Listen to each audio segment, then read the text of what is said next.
Okay, hello friends. It's been a little while since I've been able to get back to these. I wish I could do this every day, of course, but sometimes the exigencies caused by Saturn and the necessary attention to many concrete mundane details prevents one from forging ahead as one would.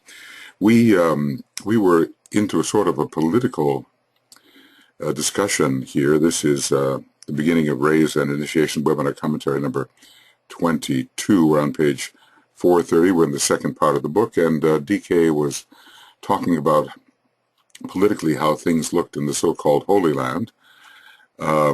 He says Palestine is no longer a holy land and should not be so regarded.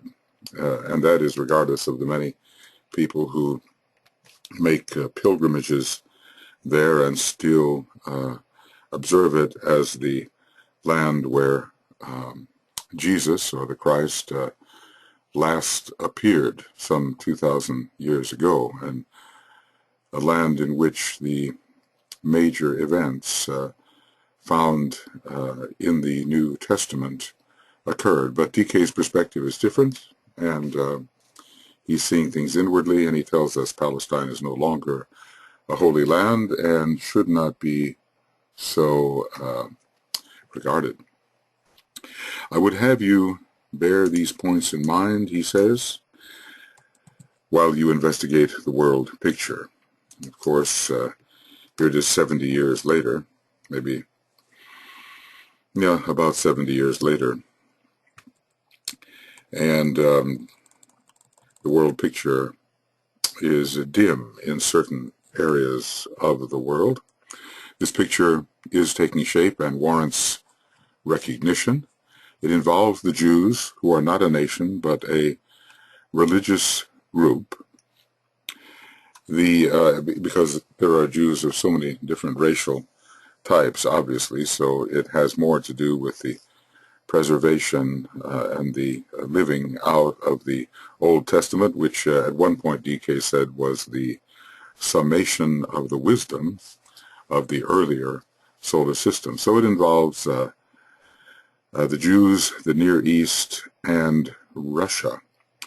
Notice he doesn't speak about the Soviet Union. That is interesting, because there still was a Soviet Union at the time. Its breakup came maybe 40-something years later.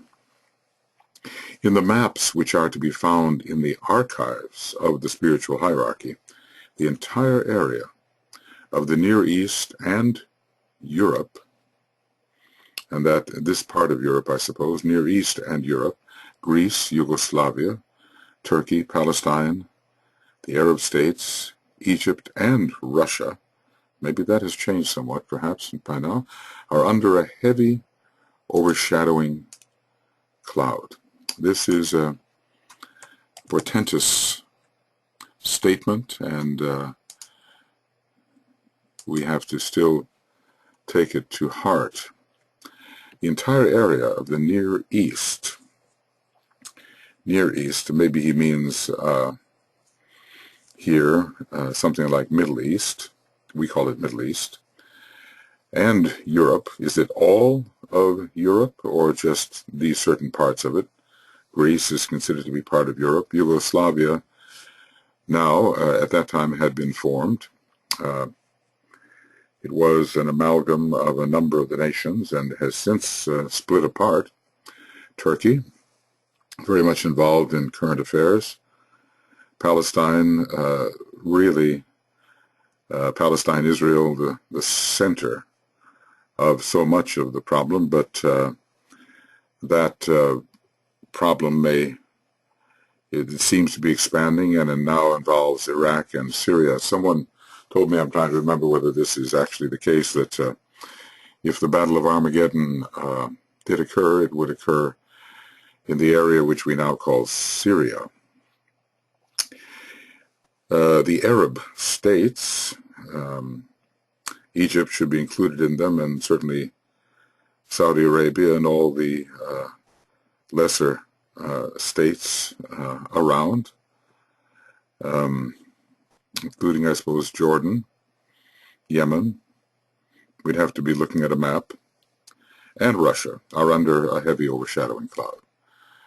Can that cloud be dissipated by the right thinking and planning of Great Britain, the United States, and the majority of the United Nations? This is the question that was paramount in the mind of the master at the time, and when he wrote the Introduction to the Problems of Humanity, this seemed to be the problem that was very much on his mind. Or must it break in disaster, not just over that area, but over the world? And what type of disaster would that be? Well, as I was saying before, he foresaw a type of disaster which was even much worse than the Second World War. Will it present a task too hard for the correct handling by that inexperienced disciple, humanity?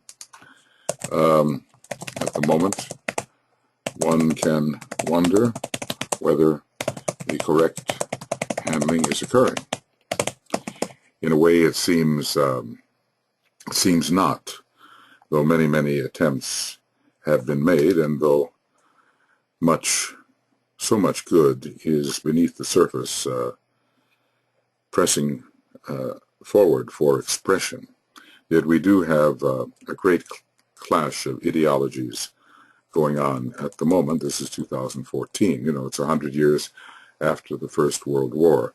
Time will tell whether these next, well, anywhere from 4 to 10 years or 11 years, whether they will be a period of great cleansing through some sort of terrible war, or whether the inexperienced disciple humanity can somehow avert the worst consequences. In what I have written above, you have the picture of the true situation. It is one that finds Great Britain temporarily weakened and ineffective, I guess, you know, through loss of financial power, the great expenditure of resources during the war, except for the clear thinking of her people and her political maturity, and this is of great importance. Can we say that Great Britain has rallied? I don't mean to interject into this discussion the contemporary events, because, you know, perhaps this will be listened to at other times, but there was just a vote on whether Scotland would secede from the European Union, and the vote turned out to be no by about 55%. So the United Kingdom, Great Britain, certainly still continues to exist with that major member of it still within the fold. I think there are very strong forces of disintegration active today, even though the avatar of synthesis is hard at work producing the type of union which must eventuate. I think when synthesis is at the door and the possibility of greater amalgamations are before the eyes of humanity, the lines of cleavage also appear, and some wish to capitalize upon those lines of cleavage and promote fragmentation. I mean, you know, there was a Russian economist recently who predicted that the United States would split up into 6 or so autonomous regions, and there are all these secession movements. There's something in the human being which resists amalgamation, lest the lower egoic self and thus lower identity be lost. So we have this particular type of battle on our hands at the moment. We don't want some sort of totalitarian amalgamation under one line of thought, under one idealism. There are some groups that seek to enforce their way of thinking on the entire world, and, you know, I would say that given the approach of the seventh ray and the Aquarian energy, that's really pretty well impossible, at least not without some huge battle in which they probably would not prevail. I think plurality, diversity are pretty well anchored in humanity at this time, but still the attempts are made to enforce and impose a particular line of thought upon all, even though they might be very unsuited to carry out that line of thought. All the groups in the world are nations and so forth are ruled by very different rays and different astrological signs, and allowance has to be made for that type of variety, which one day will combine in beauty to make a synthesized whole. All right, so Great Britain at the end of the war was exhausted, physically exhausted, I guess one might say. That was a long time ago, so it seems, but today power has been regained, but also severe social challenges exist in that melting pot nation. More and more of a melting pot all the time as the doors of immigration have been opened for various reasons, including the backlash of colonialism. It finds the United States unused to power, somewhat arrogant, with a strong superiority complex, I guess, having prevailed in the war and attributing to itself largely the victory, which came from many contributors. Inexperienced and yet at the same time exceedingly well-intentioned and fundamentally sound. And if DK uses a word like exceedingly, it's not used casually. So the American heart has been good, even though one of the points for the forces of evil is actually anchored somewhat in America. It has not been said exactly where. Is it in the New York area, parallel to the United Nations? It is the mass of the people who are sound in their thinking and not their representatives in Congress. And we're speaking here of the House of Representatives. And why is it that the people somehow elect those who do not truly represent them or their own goodness or their own real values? Perhaps it's because people who stand for election are still under the grip of ambition. Let's not call it spiritual ambition, let's just call it ambition, and have many issues with lower ego to work out, and so sometimes sacrifice the soundness of their constituency for their own ambitions. It is not for me to tell you what will happen, although the hierarchy knows. Now, this is such a statement. Sometimes DK seems to present a picture in which hierarchy does not know what choice humanity will make. But in this particular case, it seems that hierarchy does know, and there's the whole story of the Battle of Armageddon and the second coming of the Christ and the Satan representing the threefold lower nature being bound for a period, symbolic period of 1,000 years and so forth. Some people take this very, very literally, but there is the discussion, the prophecy of a great battle, and that prophecy has been with us a long time, since the days of the book of Revelation, and probably known in the archives, known in the hierarchy, and represented in the archives for far longer than that. So hierarchy does know what will happen. At some point, I'd like to be able to find the reference once again. DK said that humanity will discover that its problems are too severe for it to handle by itself, and presumably will invoke the hierarchy, will invoke assistance from above. You can almost see that shaping up in terms of our tremendously powerful and destructive weaponry, our moral and religious and sociological immaturity, and our environmental threats, many of them self-caused, caused by humanity itself. Although one can wonder, there are shifts in the pole which are imminent. There's an initiation going on within the consciousness of our planetary logos, a type of lesser fourth initiation, not yet a cosmic initiation.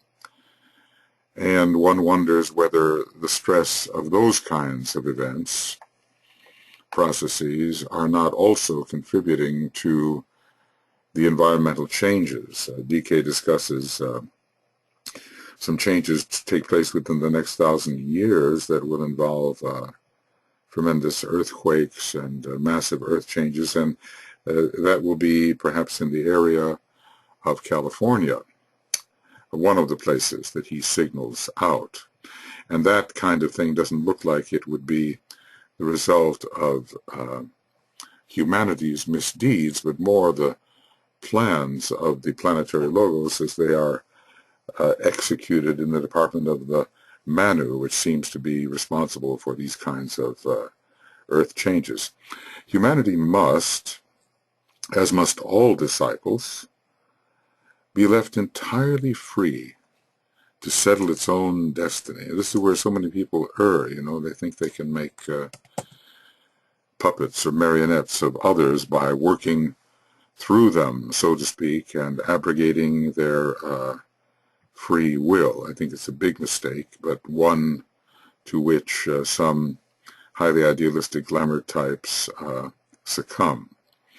Humanity has not yet learned the difficult lesson which all disciples have to master, the lesson of the dual life of the man whose soul is functioning and whose physical brain is constantly aware of the fact. So, well, it's hard enough for individual disciples to reach this stage, yet alone humanity, which sometimes acts more like an aspirant than a disciple. But I think that DK, taking the higher brackets of humanity into consideration and the tremendous intelligence of the race in certain of its brackets, can meaningfully call it a disciple. Certainly not yet an initiate, but when the Christ does reappear, it will signal, DK tells us, that the first initiation of humanity has been taken. That doesn't mean that all individuals, of course, will take that initiation. That,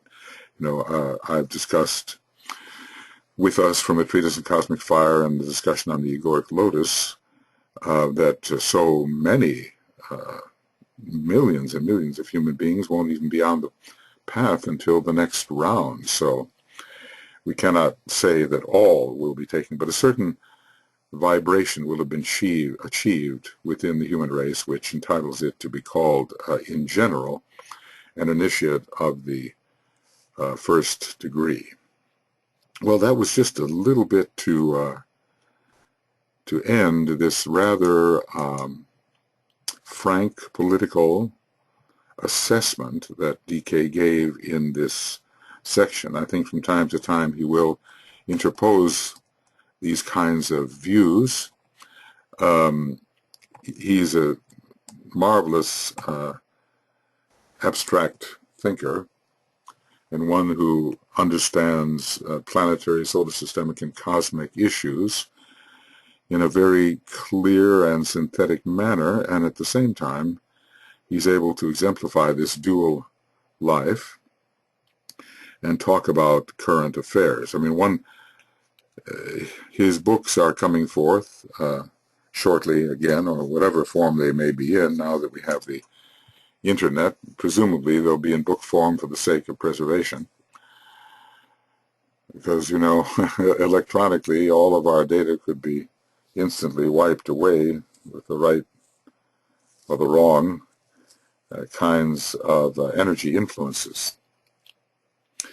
So it'll be interesting to see what he says about the last 70 or so, maybe it'll be about 75 years since he last wrote with Alice Bailey. I know so many people have said, well, I'm channeling the Tibetan, and I'm channeling the Tibetan, and so many people in pink ink channeling the Tibetan. But you can tell, if you have any discernment at all, the difference between the depth and knowledge of the Tibetan as he works through Alice Bailey and H.P. Blavatsky, and the type of material produced by those who aspire to channel the Tibetan, but who are not really doing so, and whose capacity and penetration just does not equal what has been given before. It's almost as if, well, there are probably many reasons for it, but that some 75 years were given to see what humanity would do with the information which stopped being given in 1949, at least in a broad and concerted manner, and to allow the imitators and the false prophets to come forth and offer their pretense to humanity, which so many people seem to readily swallow and thereby be deceived. Allow them to offer a false teaching and be disillusioned by it eventually. And then when the new and real teaching comes forth, it will be more easily recognized once the field has been cleared of the well-meaning, though so often childish, presentations of the teaching. In time, of course, all of this will be worked out and very well understood, and then we will be amazed at our foolishness and how we took the unreal for the real. Well, lead us from the unreal to the real. That's the factor that relates so much to glamour, you know, from darkness to light, from the unreal to the real, from death to immortality, from chaos to beauty, from the individual to the universal. And it is our soul and spirit that can thus lead us. Well, at the moment, glamour is a great world problem, not so much illusion, and so it's from the unreal to the real, although that could include illusion to a degree, but right now the focus is on glamour, and we have to be led away from these false ideas. I imagine that, you know, there is a tremendous struggle going on right now. Whether it will precipitate on the physical plane completely is another matter, and it would be dire for humanity. But once the smoke clears, I imagine we will have a much better sense of what is real, what is glamorous, what is misleading. Glamour can be so exciting in the initial stages and so nauseating later. So humanity has some growing up to do and some clarification to pass through. Well, it looks now like we are beginning again with the more technical matters and discussing the dual life of the initiatory process, and this is going to go on for about 10 pages in the book.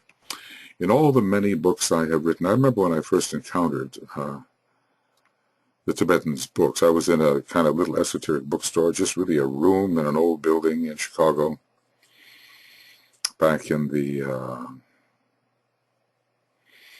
1960s, it was. Middle 1960s, so again, you know, a long time ago, maybe almost 50 years ago.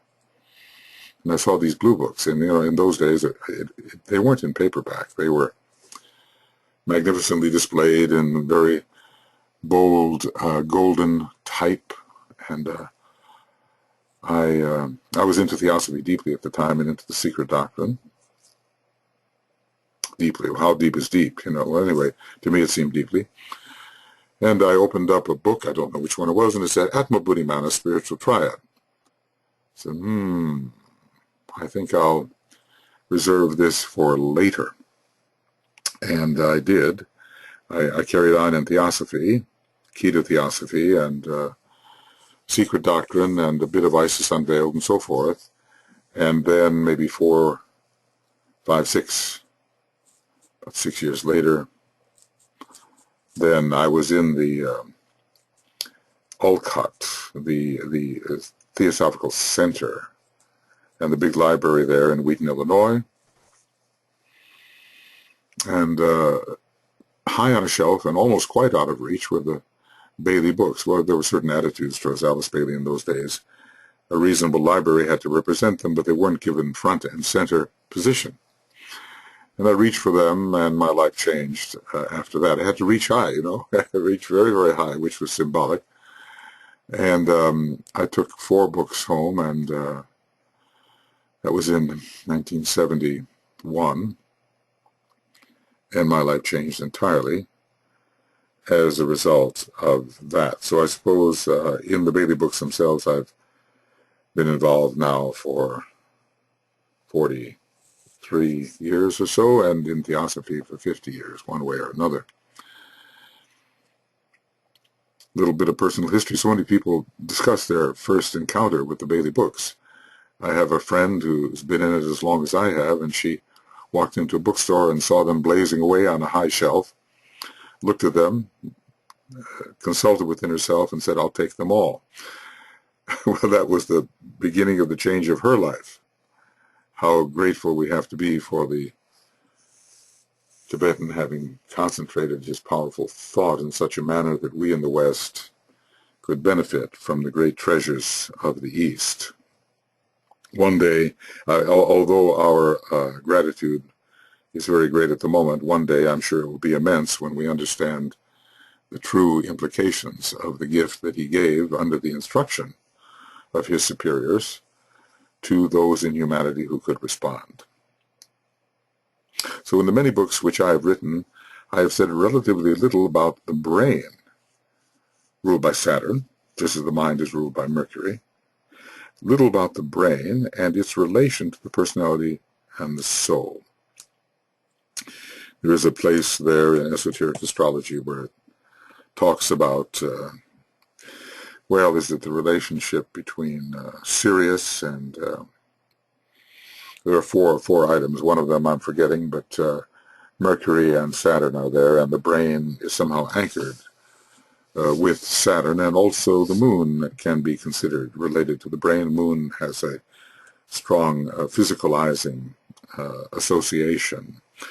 And of the 5 non-sacred planets, the moon does represent the outer shell, or the dense physical vehicle, with Mercury, with Earth more the etheric body, and,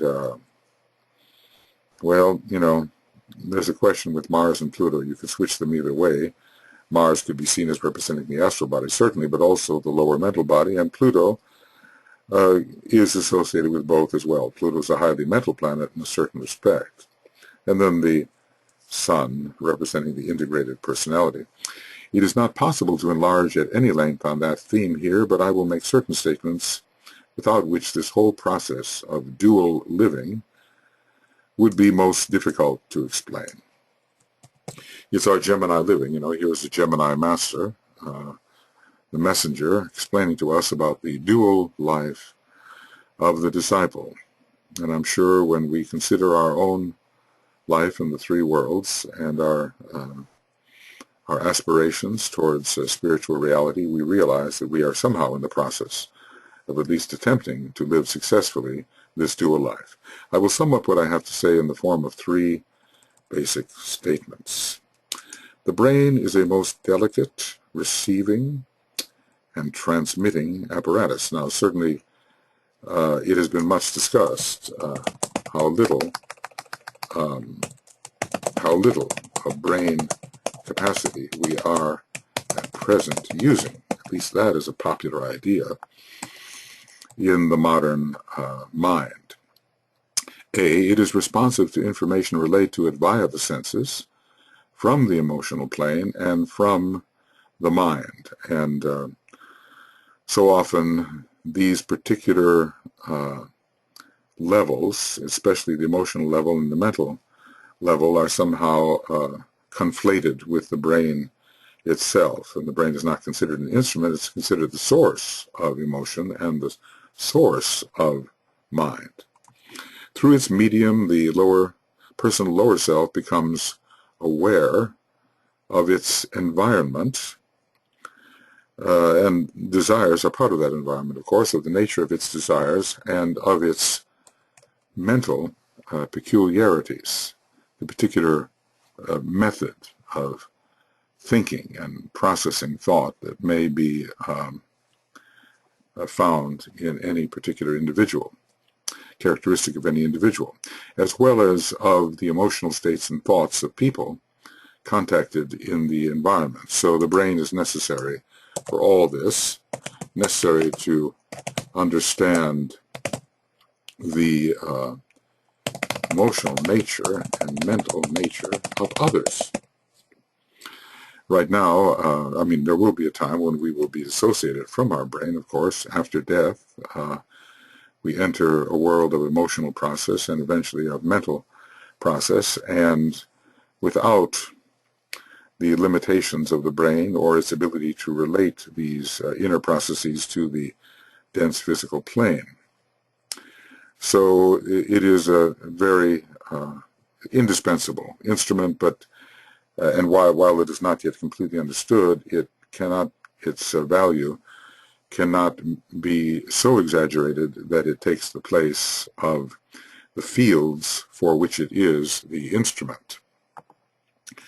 The brain is largely conditioned by the endocrine system, the endocrine glands, that's so much discussed in esoteric healing, and this far more than the endocrinologists would care to admit. We have that sort of triple relation, the chakra, the representative gland, and then the nervous and blood stream. So these are sort of the kind of a triple mechanism here in a way, with the chakra standing on the etheric level, and then the glands, and then the nervous system and the bloodstream. Okay, it is powerfully conditioned by three major glands which are found in close relation to the brain's substance, and that is the pituitary body, connected with the adjacent center largely, the pineal gland connected with the head center, and the carotid gland connected with the alpha major center. So these particular glands, interestingly, I suppose when they begin to unfold, which means that the centers connected with them are unfolding, then the brain will be even more responsive. There are all degrees of responsiveness of the different kind of human brains, depending on how they have been conditioned, apparently by inner chakric sources and by the glands related to them. These form a triangle practically unrelated in primitive man, occasionally related in average man, and closely related in spiritual man. And that tells us something about the triangle which is formed at the third degree. When these three come together, and the powers of the etheric third eye are evoked in the man with consistency rather than occasionally, as may have been the case from the time of the first degree toward the third. These glands are objective correspondences of the three energy centers by means of which the soul, or indwelling spiritual man, controls physical vehicles. So let's just say via the chakras, and especially head center, ajna center, and alta major center, the physical vehicle is controlled by the spiritual man or the soul.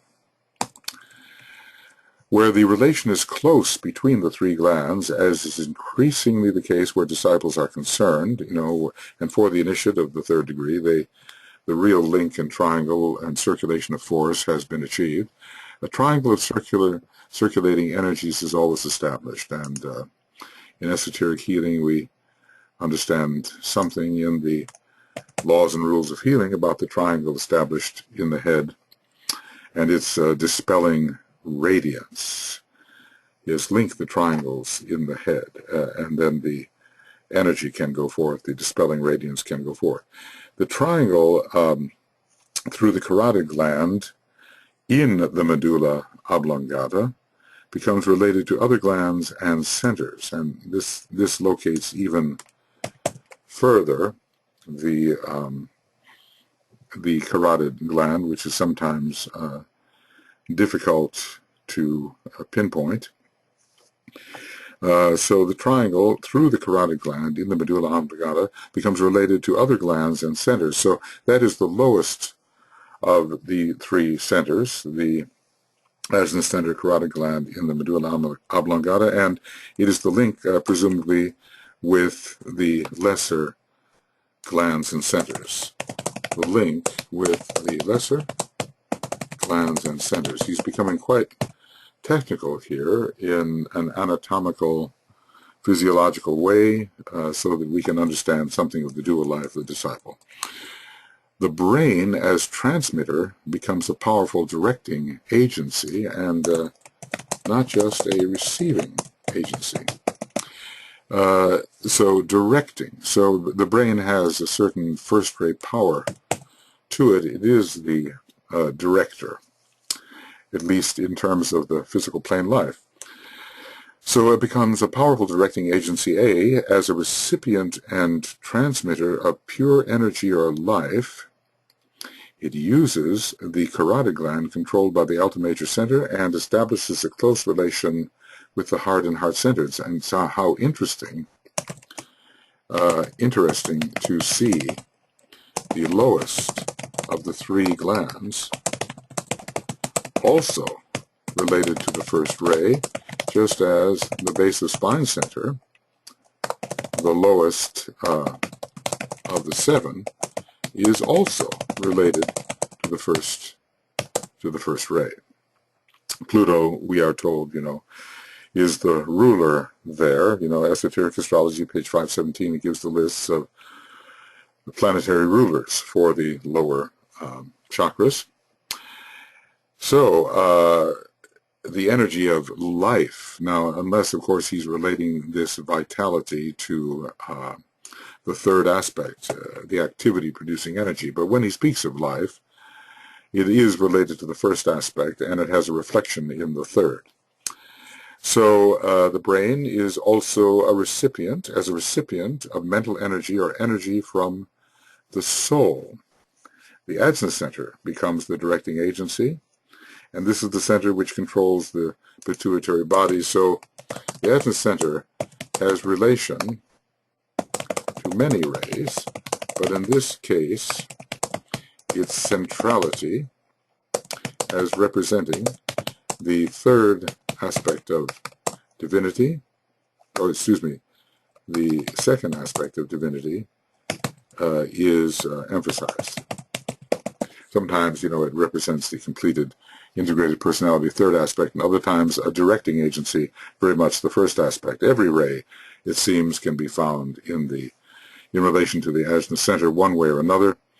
And to a certain extent, this is probably true of every chakra, but it's quite prominent at the Ajna center.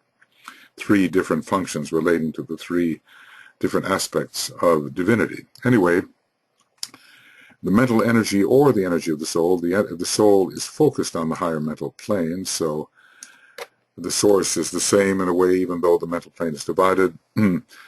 The brain is a recipient of a mental energy or energy from the soul, and that energy is directed by the Ajna center. And then these energies are received via the head center, which controls the pineal gland. Emotional energy enters the personality system via the solar plexus, an idea with which we are long familiar, where it either controls or is transmuted and elevated, and we know, to the heart center. So the pure life energy, interesting, pure energy or life, how the alto major center, and that, and that's maybe why it is only in the life of the initiate that the alto major center is really awakening more fully.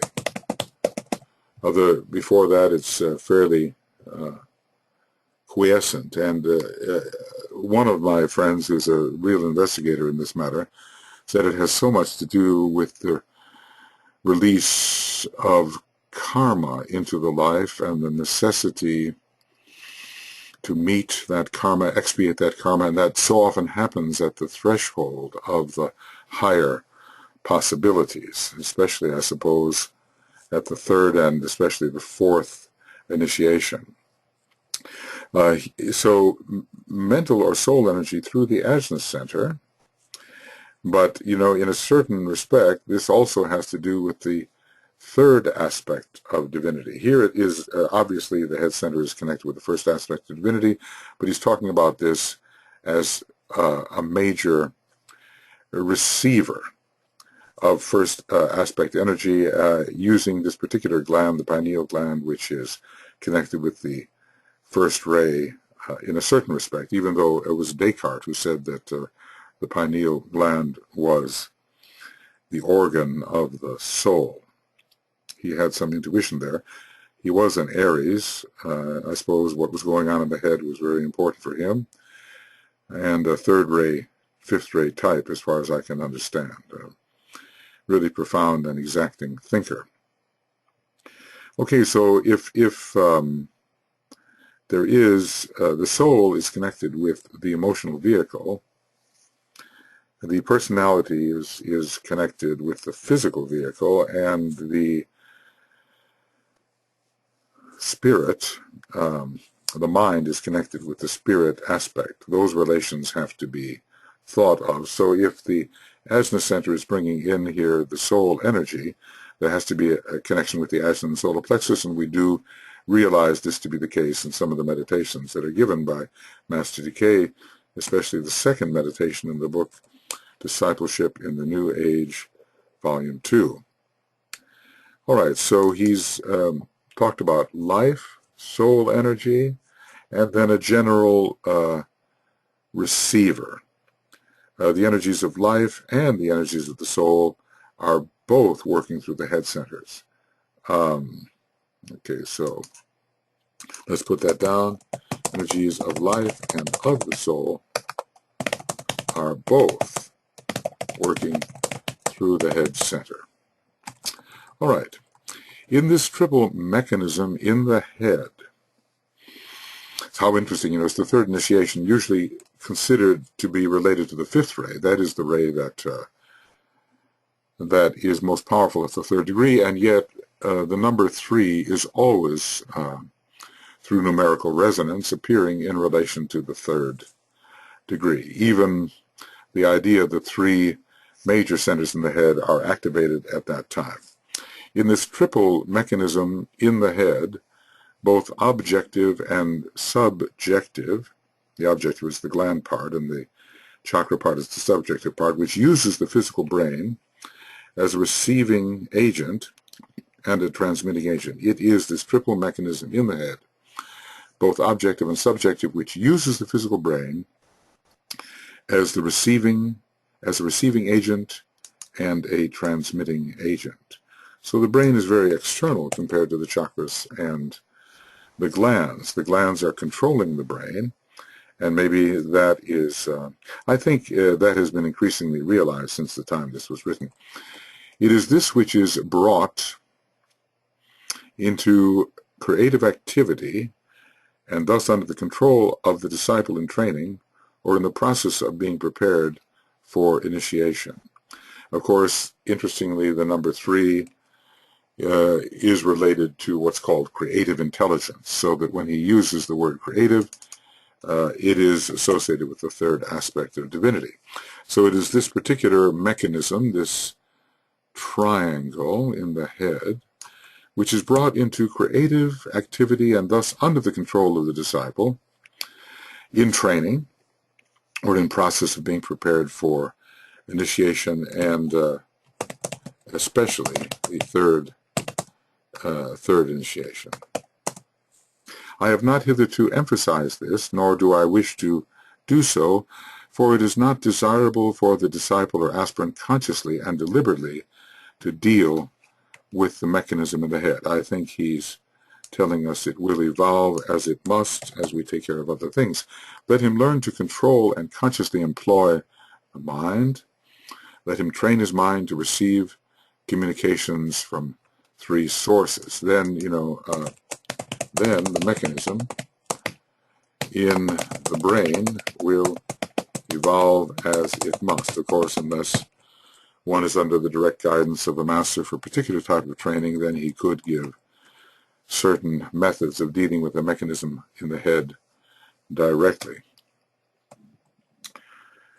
So, the receiving agent and the transmitting agent, and there is creative activity which will eventually be brought under the control of the disciple or initiate, and we will learn how to work directly with the mechanism in the head. We will learn how to work directly with the mechanism in the head.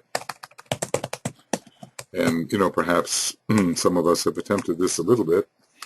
Certainly when we're focusing, we know that the Asana Center is deeply involved. And when we're working on unifying and synthesizing, we know the head center is directly involved. But it will become a true creative instrument at the third degree, a true creative instrument under the control of the initiate at the third degree. Okay, so let him rather learn to control and consciously employ the mind. Well, certainly we're doing that in the kinds of studies that Master DK has given us. It certainly is not for those who are not working at least towards the more active use of the mind and towards mental polarization. And let him train his mind to receive communication from three sources. Okay. The three worlds of ordinary living, thus enabling the mind to act as the common sense, we might say, synthesizing the five ordinary senses. Okay, let him train his mind to receive communications also from the soul, and thus consciously become the disciple. So only when the mind can receive from the soul can one be the true disciple. Let him become then the worker in the ashram, illumined by the wisdom of the soul and superseding gradually the knowledge gained in the three worlds, okay, though we might say still using it, even as the Tibetan master uses and understands and uses the knowledge of the three worlds. That knowledge rightly applied becomes wisdom, the transmutation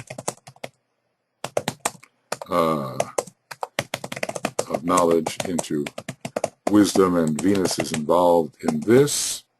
Imagine Mercury too.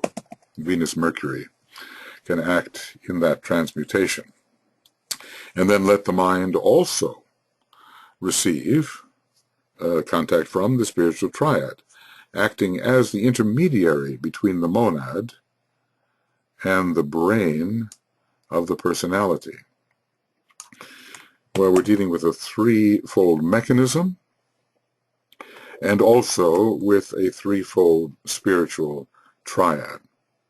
So via the Antakarana, via the use of Mercury around the time of the second initiation and beyond, this contact with the triad can be somewhat successfully activated, and in the physical brain and in the mind, first, impression can be received. This can eventually take place because the soul and personality are fused and blended into one functioning unit. So only, let us say, only the somewhat soul-infused personality can accomplish this type of contact with the spiritual triad.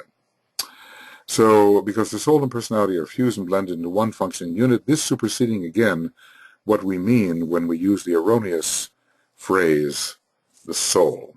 And it is, I've tried to explain a great deal how what we call the soul is only a special case of consciousness, or a special case of soul.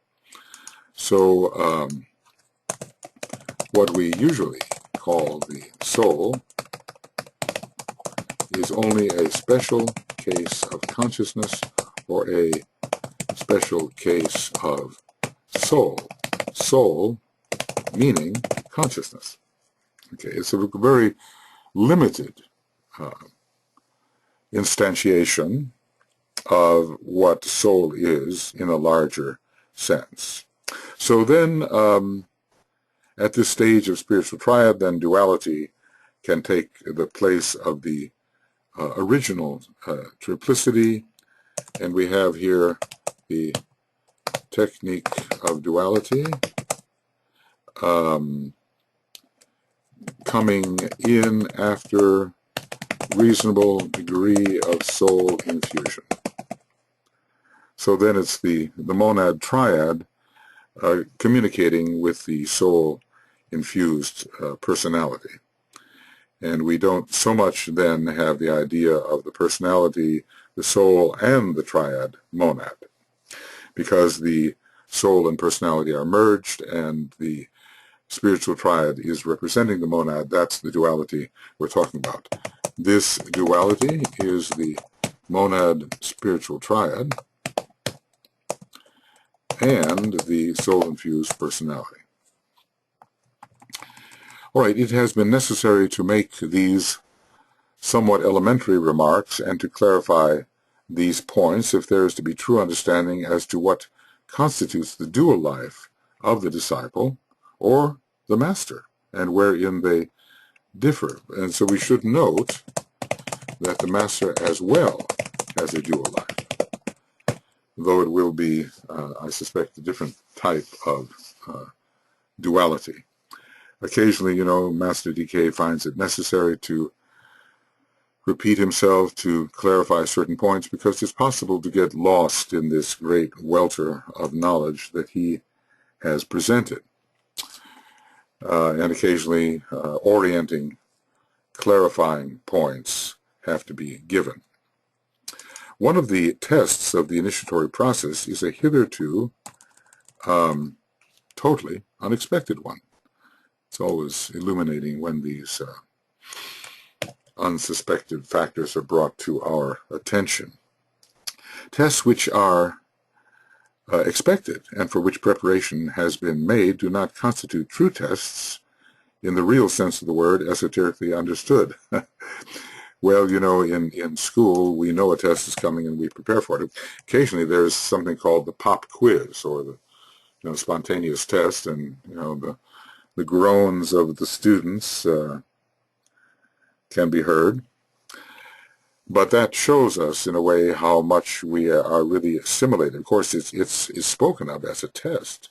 Now, in real life, there has to be an inner prompting when we are in certain circumstances which tell us from within, this is a test. Maybe the external circumstances will not scream that aloud, but we will recognize, this is a test. It is a test imposed with increasing rigidity as initiation after initiation is taken. You get the idea here of Saturn and Vulcan. These are two planets which contribute to rigidity, to this kind of first-ray firmness. It is a test to see just how far the initiate is capable of retaining or preserving in his brain consciousness the registered facts of several worlds or planes of consciousness. So, this is somewhat about continuity of consciousness and retention of multiple levels simultaneously.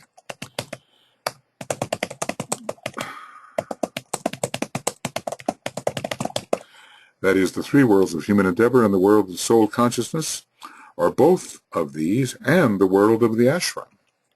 So how much can be held simultaneously? Or again, these and the activity of the hierarchy itself, viewing it as a complete whole, or again, all of these, and the world of triadal experience, until the point is reached where A straight continuity of consciousness can be registered and held and comes directly from the council chamber of the Lord of the world to those masters, notice this is not the disciple anymore, who can hold Shamballa and the council chamber in mind along with all of the other levels, which comes directly from the council chamber of the Lord of the world to those masters who are functioning in a physical body, maybe a Varupa, but still, and must therefore use a physical brain, maybe a generated physical brain. He's not saying here, it could be either one.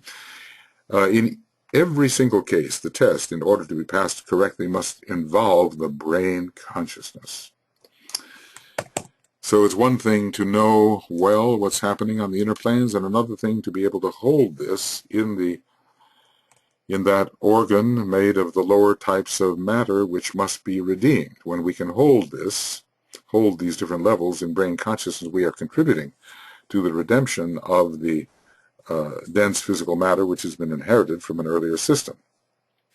The facts registered upon the subtle planes must be correctly registered, recognized, and interpreted simultaneously upon the physical plane. So I'm sure that once we pass out of the body, we'll know a lot more than we do in our physical brain, but there are those whose physical brain is so sensitive even now, those who have such sensitivity of the physical brain, that they can accurately record what is happening on the subtler planes.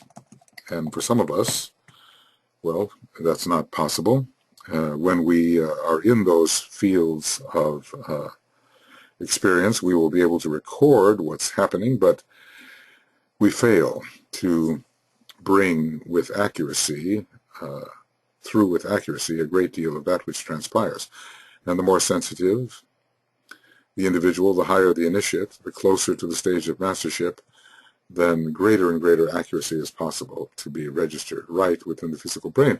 The physical brain does have the capacity to do so, and especially once the pertinent chakras are linked up and the glands and their secretions are functioning properly, then the registration can occur. So the whole question of initiation is one of sensitivity.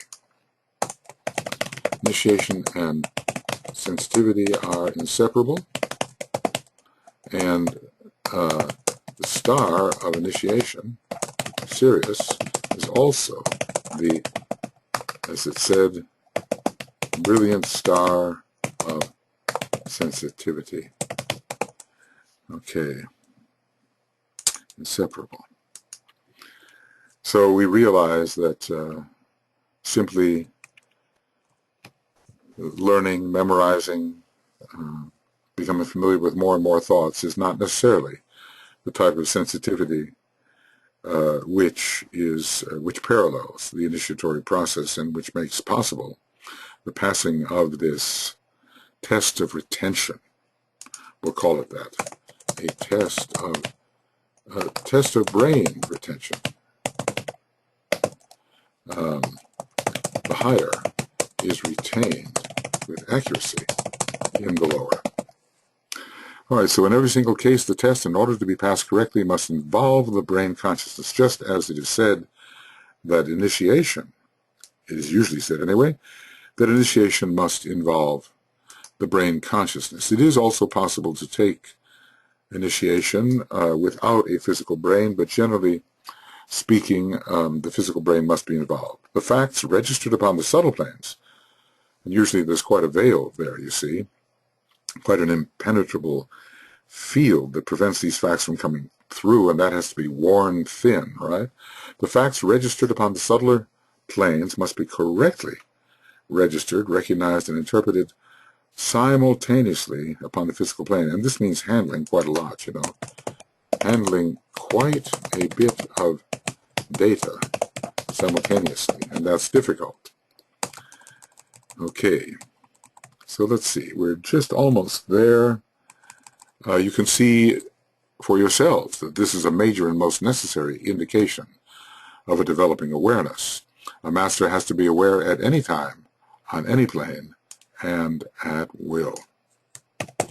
So awareness, sensitivity, consciousness, this is the field into which we have entered and attempting to make of us always